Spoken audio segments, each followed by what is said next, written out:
মন্দির নামটা কি অতি সহজে হয়েছে। মন শব্দের অর্থ দেহের মধ্যে যেটা বিরাজমান সেটা, আর দীর শব্দের অর্থ হলো এই দেহের মধ্যে আত্মাটা কি যেখানে নিয়ে ধীর গতিকে বশীভূত করে রাখা যায়, যেখানে বসিলে তাহাকে পাওয়া যায়, সেটার নামই তো হলো তো মন্দির। সেই মন্দিরটাই যে আমি প্রবেশ করি ভগবান ভজনা করব, সেই সময়টাও আমি আপনার আমাদের সকলের হয় না। অপসান তুমি ভাবো কার কার লাগিয়া অমনরে,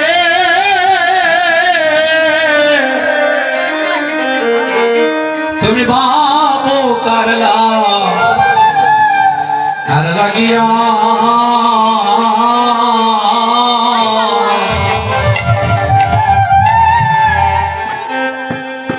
শেষের বিয়ে হইবে রে একদিন শ্মশান ঘাটে যাইয়া, মনে রে ভাবো কারলা দিয়া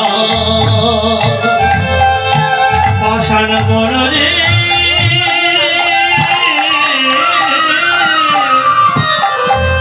ভাবো কারলা কারলা গিয়া তোমার শেষের বিয়া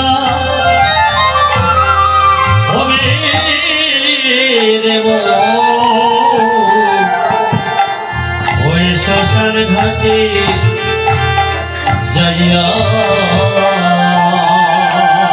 মনরে ভাবো কারলা গিয়া,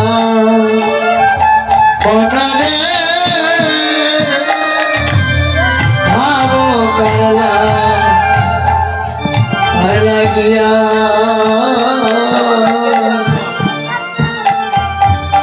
শেষের বিয়া হবে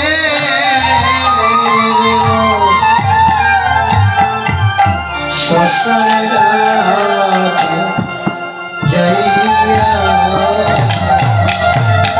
অমন্ডের শেষে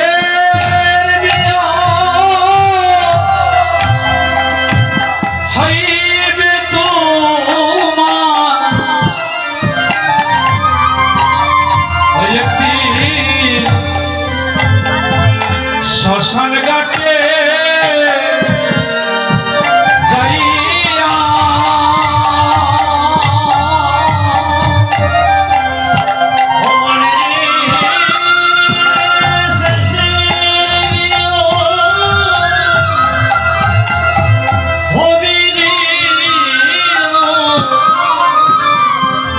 ওই শ্মশান ঘাটে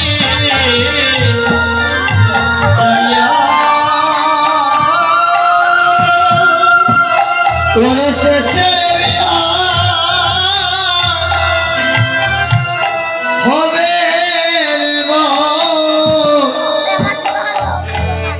শ্মশান ঘাটে যাইয়া,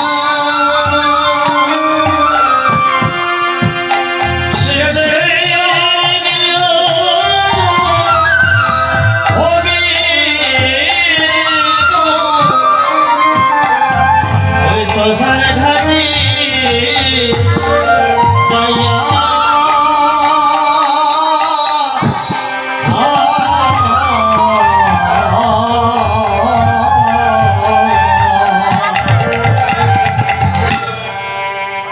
শেষের বিয়া হবে তোমার ওই শ্মশান ঘাটে যাইয়া। অজ্ঞান ভাবছ তার লাগিয়া অমনরে ভাবছ কারলা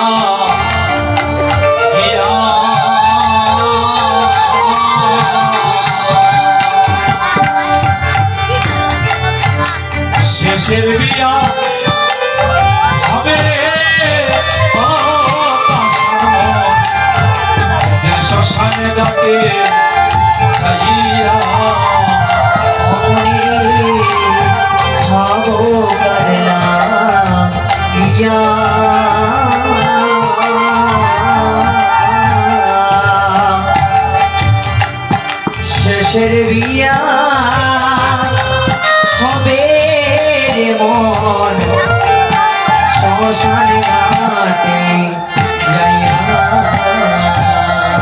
মনরে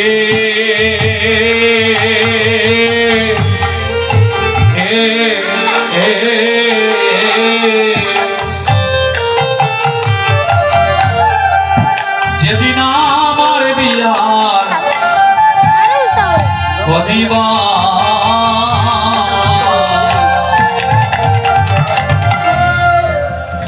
কাটবে সবাই জানে কাঁচাবা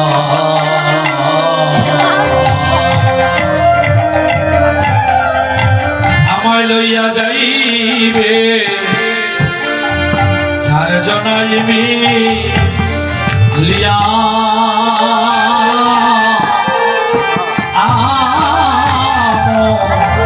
মনরে আষাঢ় মনোরে যেদিন আমার বিয়া অধিবা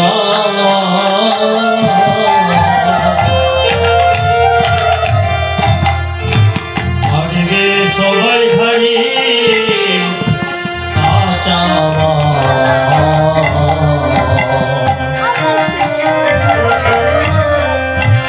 আমায় নিয়ে যাবে চারজনে মিলিয়া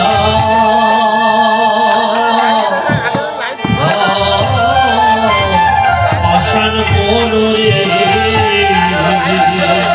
আমনে আমার বিয়ার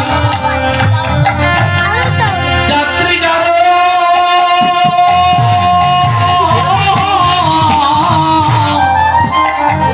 সবাই রইবে একটা গামছা ঘোড়ারে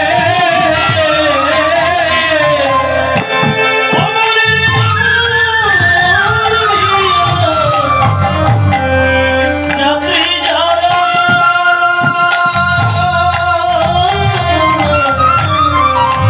সবাই রবি গামছা তারা সবাই আমার সঙ্গে যাবে একটা হরির দড়ি দিয়া। ও তার সঙ্গে যাবে তরি তরি দিয়া আমার সঙ্গে যাবে হরির ধ্বনি দিয়া আমার মনে আছে কয়দিন বাকি আমার মরণে যার আছে কদিন বাকি আমার মরণে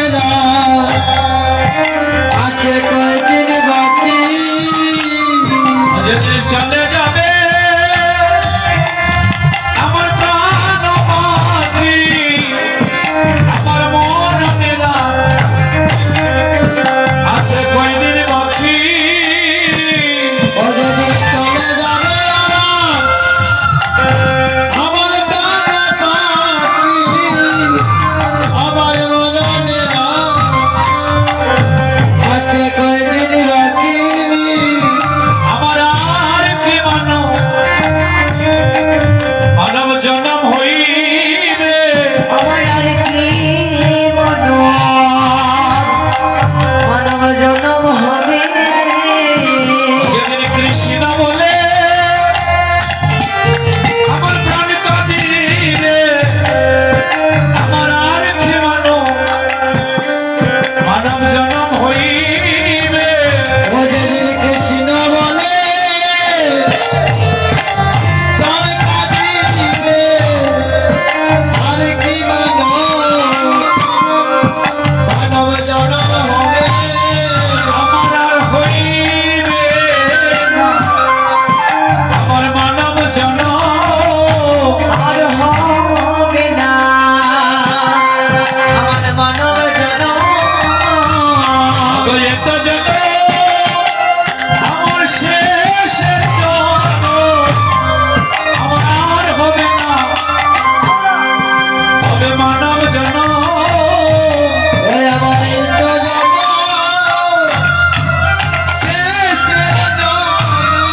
সবে অঙ্গ নিত্যানন্দ বলিতে গোড়াঙ্গ অবসবে অঙ্গ নিতানন্দ সঙ্গে সবাই নিতাই বজ, সবাই নিতাই বজ, সবাই নিতাই বজ, নিতাই বজ, আমার নিতাই ভোজ, নিতাই ভজ। নিতাই বজিলে গৌর পাইবে, নিতাই বজ, সবাই নিতাই বজ, নিতাই বজে গৌর পাবে, নিতাই বজ, নিতাই বজ, গৌর পাইলে রাধার কৃপা হবে, নিতাই বজ, নিতাই ভজ, গৌর পাইলে রাধার কৃপা হবে, নিতাই বজ, নিতাই বজ, গৌর পাইলে রাধার কৃপা হইবে, নিতাই বজ, নিতাই বজ। তোর পাইলে রাধার কৃপা হবে, নিতাই ভজ, নিতাই ভজ। সবাই নিতাই ভোজ, নিতাই ভোজ,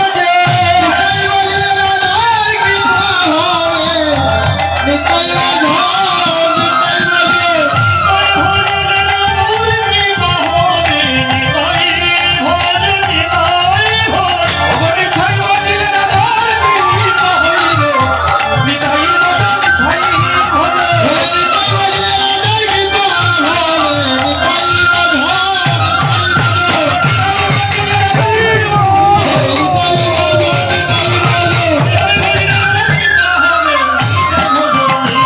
সবাই নিতাই ভোজ, নিতাই ভোজ। ভক্তগণ, কথাটা কি বলছি? সবাই নিতাই ভজনা করো। যেমন আমরা ওয়ানে ভর্তি হলে প্রাইমারি পাস করতে হলে 5 পর্যন্ত লেখাপড়া করতে হবে, তাই না? 5 পর্যন্ত লেখাপড়া করলে আপনি একটা সার্টিফিকেট পেলেন। 5 পর্যন্ত লেখাপড়া করলে একটা সার্টিফিকেট। আবার 6 এ ভর্তি হয়ে যখন 10 পর্যন্ত লেখাপড়া করবেন তখন আরেকটা সার্টিফিকেট। হ্যাঁ, 10 পাস করার পর ইন্টারে ভর্তি হবেন। ইন্টার করি আবার অনার্স নেবেন। অনার্সের 4 বছর থাকার পর এবার মাস্টার্স। মাস্টার্স যদি পাস করি তাহলে আশা করা যায় আপনি ভালো চাকরি পাবেন, তাই না? ঠিকই সেভাবে যদি রাধারানীকে পেতে হয়, রাধারানী পাওয়া মানে ভগবান পেয়ে যাওয়া। এটা কোনো লক্ষ্য করে কি বলছি? রাধারানী পাওয়া মানে ভগবান পেয়ে যাওয়া। আপনি যদি হুট করে চান আমি ভগবান পাবো, ভগবান অতি সহজে পাওয়া যাবে না। ভগবানকে পেতে হলে আপনাকে আগে নিত্যানন্দ প্রভুর চরণে আচার গিয়ে পড়তে হবে। আর সেই সময় যদি প্রভুর কৃপা হয়, প্রভু বলবেন আপনি মহাপ্রভুর চরণ চলে যান। আর মহাপ্রভুর চরণ আপনি যখনই যাবেন, মহাপ্রভু তখনই আপনাকে বলবেন আপনি ব্রজের নন্দের নন্দন, আমার মদন মোহনীর প্রাণীর প্রিয় শ্রী রাধারানীকে পেয়েছেন। আর এ কথাটা যখনই মহাপ্রভু বলবেন, এই সময় জেনে নিবেন আপনার ভগবানের আপনার প্রতি কৃপাটা হয়েছে। ভগবানকে কিভাবে আমরা নিব, নাম করবো, স্মরণ করবো, সেটা কিন্তু আজ অবধি আমরা সবাই জানি না। সকালবেলা হলেই যুবক বন্ধু ভাই কি বলছি কথাটা লক্ষ্য করো। সকাল হলেই আমরা মাকে আর অর্ডার করি, মা আমার রান্না করে দাও, অফিসে চলে যাবো, বলি না? আমার জন্য টিফিন রেডি করে দাও, আমি অফিসে চলে যাবো। ঘরে বউ থাকলে বউকে বলে কি গো এখনো কি টিফিনটা রেডি হলো না, আমাকে অফিস যেতে হবে না, আমাকে দোকান যেতে হবে না। কিন্তু আজ অবধি কয়েকজন বললাম যে একটা কাজ করো গো, সকালবেলা উঠে আগে ঠাকুর মন্দিরে চলে যাও, সেখানে ভগবান সেবা দাও, ভগবান সেবা দিয়ে যেটা ভগবান সেবা করবে সেটা তুমি আমার জন্য একটা টিফিনে উঠিয়ে দাও। আমি আপনাদের তানার শুনতাম। এমন একটা সময় ছিল একবেলা আহারের আমার ব্যবস্থা ছিল না গো। আমি সকালবেলা সেবা নিলে রাত্রিতে সেবার ব্যবস্থা ছিল না। আমি ক্লাস 8 ছাত্র। হ্যাঁ 15 টাকা দাম দিয়ে যে একটা চপ্পল বালি দিয়ে মরিচা গ্রাম থেকে উত্তরমান স্কুলে যাব সেই সামর্থ্য আমার ছিল না। আজ আপনাদের আশীর্বাদে ভক্ত সঙ্গটা আমার হচ্ছে, ভক্ত সঙ্গটা হচ্ছে। অভাব যেটা আমি বুঝি না, বুঝি একটা অভাব আমার আছে, যে অভাবটা যার সাথে আমার ভালোবাসা হওয়ার কথা ছিল তার সাথে সেই ভালোবাসাটা আমার হচ্ছে না। যাকে বন্ধু বানাবার কথা ছিল তার সাথে আমার বন্ধুত্বটা হচ্ছে না। আপনারা সবাই আশীর্বাদ করবেন। আরে বাবা, আমি সন্তানের জন্ম দিয়েছি, আমি কিসের পিতা? সন্তান জন্ম দিলেই পিতা হওয়া যায় না। সন্তানকে গর্ভে ধারণ করে রাখলে মা হওয়া যায় না গো, যদি সন্তান মাতাল হয়ে যায়। সন্তান মাতাল হলে আমি কিসের পিতা? আমি পিতা সেদিন হব যে কথাটা বলছি মুকুন্দ দত্তের কথা। আজ ইতিহাস বলছে মুকুন্দ দত্তের কথা, যে পুত্রটা কৃষ্ণ ভক্ত ছিল। ঠিক সেভাবে যুবক বন্ধুগণ, আমি সেদিন পিতা হব যেদিন পাড়া প্রতিবেশী আত্মীয় স্বজন পরিজন সবাই বলবে ওই একজন কৃষ্ণ ভক্ত সন্তানের পিতা রাস্তা দিয়া হেঁটে যাচ্ছে। আমার সেদিন পিতৃ হওয়াটা সার্থক হলো। তার আগ মুহূর্ত পর্যন্ত আমি পিতা নই। প্রত্যেক পিতৃদেবতা সন্তানকে সুশিক্ষাটা দান করবেন, কুশিক্ষাটা দান করবেন না। সন্তান যখন বিছানায় চলে যাবে তখন তাকে বলবেন তুমি ভগবানের নাম স্মরণ করে রাত্রিতে বিছানায় তুমি নিদ্রায় যাও, কারণ এই রাত্রি তার জীবনের শেষ রাত্রি হতে পারে। বেশি বলার দরকার নেই, কারণ আমরা তন্ত্রমন্ত্র কত শিখবো।